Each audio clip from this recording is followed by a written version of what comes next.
আমার নিতান্তই ঘনিষ্ঠ মাসুদের হত্যা হয়েছে। আমি আজ তার বাড়ি প্রাঙ্গণে এসেছি, তার কবর জিয়ারত করেছি, তার পরিবারের সদস্যদের সঙ্গে আমি সাক্ষাৎ করেছি। আমি তাদেরকে কথা দিয়ে গেছি, এই ফ্যাসিবাদী সন্ত্রাসীরা চট্টগ্রামের আনাচে কানাচে ভাড়াটিয়ে হিসাবে কার্যকলাপ চালিয়ে যাচ্ছে। চট্টগ্রামের রাঙ্গুনিয়া উপজেলা যুবদলের যুগ্ম আহ্বায়ক মাকসুদুল হক চৌধুরী মাসুদ হত্যাকাণ্ডর 8 দিন অতিবাহিত হইল মূল আসামিল গ্রেপ্তার নোনে তীব্র ক্ষোভ ও অসন্তোষ প্রকাশ করছে বিএনপির কেন্দ্রীয় ভাইস চেয়ারম্যান ও রাউজানের সংসদ সদস্য গিয়াসউদ্দিন কাদের চৌধুরী। তিনি অভিযোগ করছে এই সুপরিকল্পিত হত্যাকাণ্ডর পিছুদি চিহ্নিত ভাড়াটিয়া সন্ত্রাসী চক্র জড়িত, যারা অর্থায়ন ও পরিচালনা করার সীমান্তর উইফারত্তন।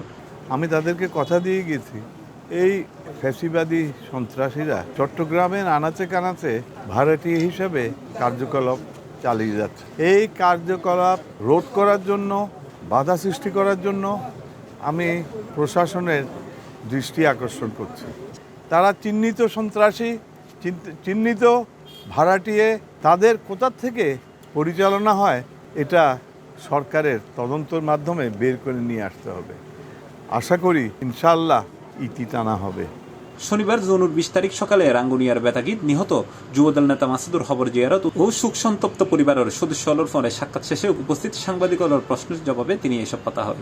জানি না এইভাবে আওয়ামী সন্ত্রাসীদের, ফ্যাসি সন্ত্রাসীদের হাতে আমাদের এই আন্দোলনমুখী যারা ত্যাগ করেছে এই আদর্শের জন্য আর কতজনের জীবন নাশ হবে আমার জানা নেই।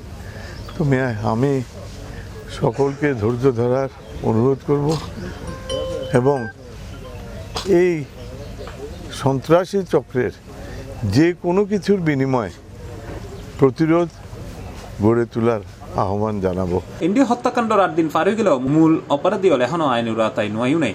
নিহতর পরিবার ও স্থানীয় নেতাকর্মীদের মধ্যে গভীর ক্ষোভর সৃষ্টি হই। এই সময় তারা হয় এ পর্যন্ত তো আসলে মূল আসামি গ্রেপ্তার না হয় অনর। এক্ষেত্রে আজ রাউজানের সাংসদ মহোদয় আরও বাড়ির নিজে এসে এবং আর ভাইয়ের খবর জিয়ারত করছি, তাই এখান আশ্বাস দিয়ে আনারে অতি দ্রুত ইয়ানোর এখান সুরাহা করতে বেলা চেষ্টা করিব। আপনারা মিডিয়ার মাধ্যমে আমি প্রশাসনকে অনুরোধ জানাচ্ছি, যাতে পর্দার আড়ালে যাদেরকে কন্ট্রাক্ট করেছে অর্থ দিয়ে, এই পর্দার আড়ালের ব্যক্তিগুলো আমাদের জানার দরকার এবং ওদেরকে বিচারের অন্তর্ভুক্ত করার জন্য আমি বিনীত অনুরোধ জানাচ্ছি।